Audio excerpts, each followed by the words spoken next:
एक जमाने की बात है। एक गांव में एक आदमी अपनी इकलौती बेटी के साथ रहता था। ये लीजिए गरम चाय। शुक्रिया बेटी।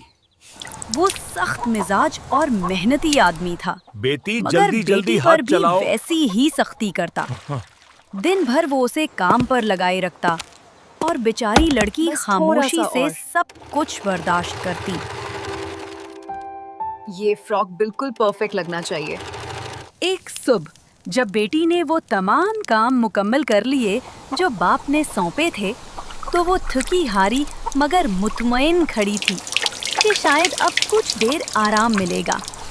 मगर बाप ने बुलंद आवाज में कहा, अब जाओ और कुछ सूखी लकड़ियां लाओ ताकि शाम को आग जलाई जा सके।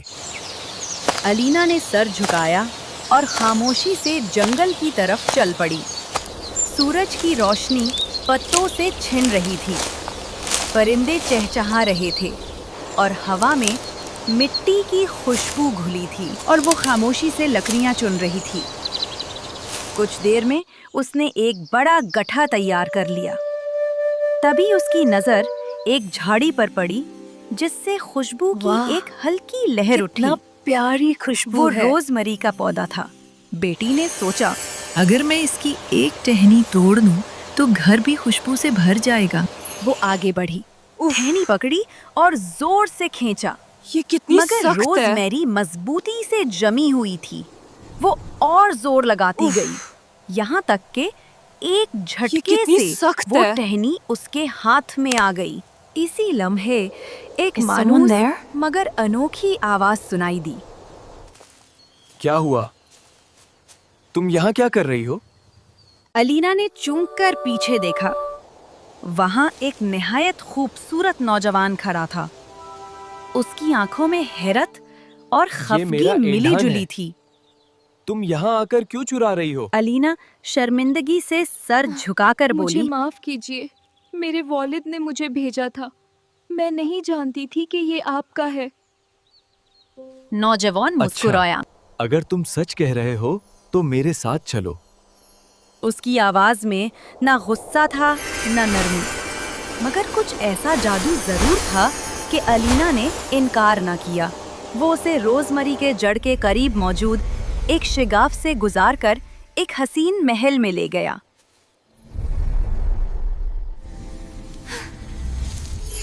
महल अंदर से चमकदार था।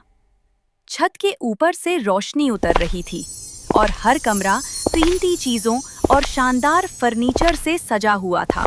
नौजवान ने कहा, मैं एक बड़ा सरदार हूँ और तुम जैसी हसीन लड़की मैंने आज तक नहीं देखी। अगर तुम चाहो तो मुझसे शादी करो, हम हमेशा खुश रहेंगे। अलीना ने धड़कते दिल के साथ हाँ कहा और यूं उनकी शादी हो गई। अगले दिन एक बूढ़ी औरत जो महल की देखभाल करती थी उसके पास आई और कहा, बेटी, ये सब चाबियां ले लो। इनसे तुम हर कमरा खोल सकती हो, लेकिन एक चाबी है जिसे कभी मत खोलना। अगर तुमने उसे खोला तो महल गायब हो जाएगा और तुम्हारा नाम और निशान मुट जाएगा। दुल्हन ने वादा किया कि वो एहतियात से रहेगी, मगर कुछ दिन बाद जब करने को कुछ न रहा, उसके दिल में तजस्सुस जागा। उसने खुद से कहा, आखिर इस एक चाबी से खुलने वाले संदूक में क्या है? मैं सिर्फ देख लूंगी, कुछ चेरूंगी नहीं। लेकिन जैसा कि हमेशा होता है, जब इंसान सोचता है तो अमल भी कर लेता है। चाबी उसके हाथ में आ गई। उसने संदूक का ताला खोलने की कोशिश की, मगर वो ना खुला। उसने जोर लगाया, फिर और जोर लगाया और आखिरकार ताला टूट गया। संदूक के अंदर एक सांप की खाल थी जो उसके शौहर, जो कि एक जादूगर था, ने काम के दौरान पहनी हुई थी। लड़की पीछे हट गई। ये क्या है? इसी लम्हे जमीन लरजने कितना लगी। अजीब है। दीवारों से आवाजें आईं और लम्हे भर में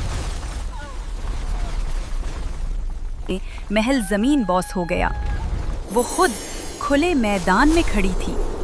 ना महल, ना शौहर, ना कोई निशानी। वो जमीन पर बैठ गई और आंसू बहाने लगी। मैंने क्यों नाफरमानी की? मैंने क्यों उसका भरोसा तोड़ा?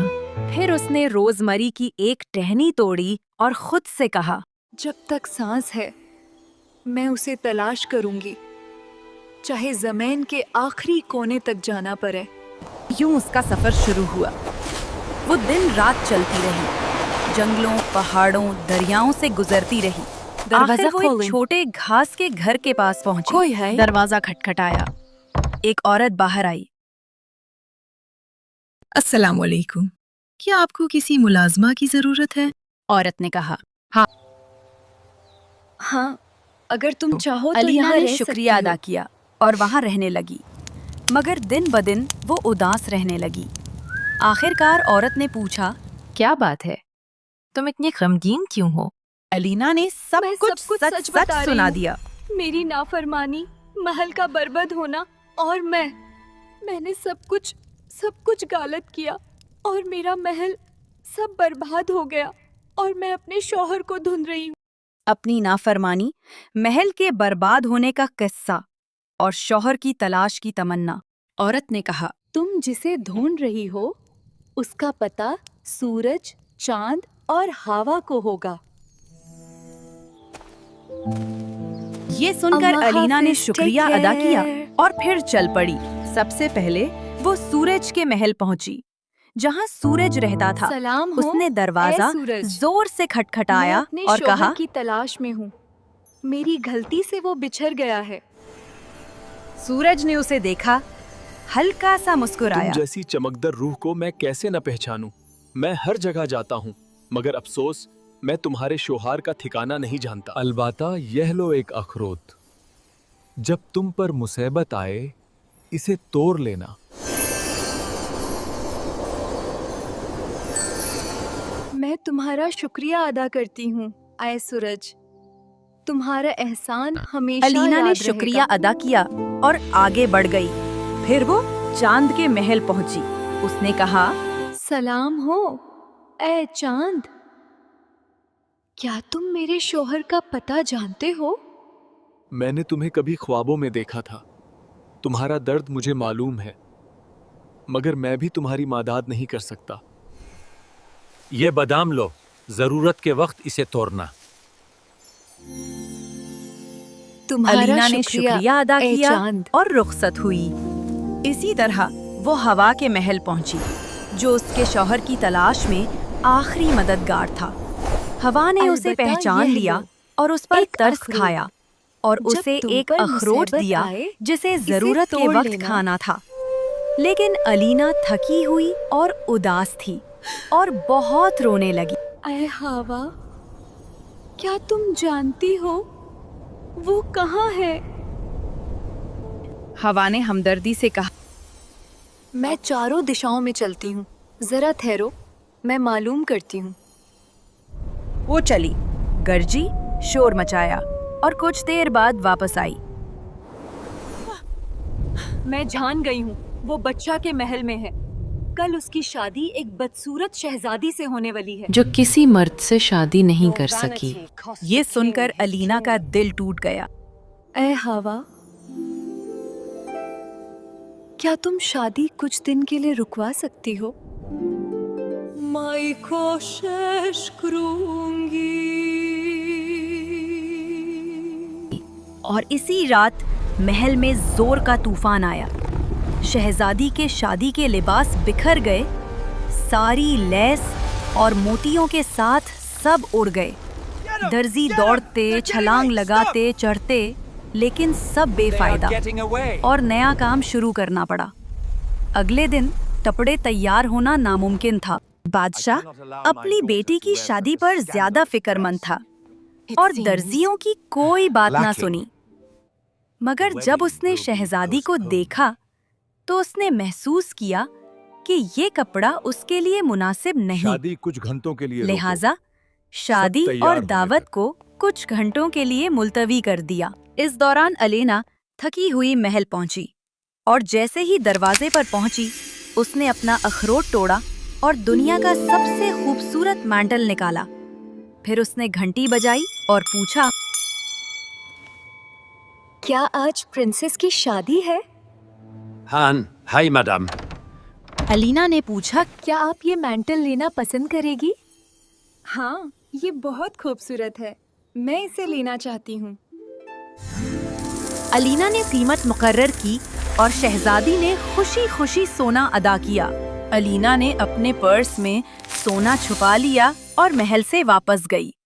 जैसे ही वो नजर से ओझल हुई, उसने बादाम तोड़ा और सबसे शानदार पटीकोट निकाला। फिर वापस महल गई और पूछा कि पेटीकोट खरीदना पसंद करेगी?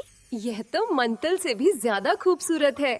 जो चाहो मैं अलीना दूंगी। ने कीमत तय की और शहजादी ने खुशी खुशी उसे अदा किया। फिर अलीना सीढ़ियां उतर गई, अखरोट तोड़ा और सबसे शानदार कोट ड्रेस निकाली।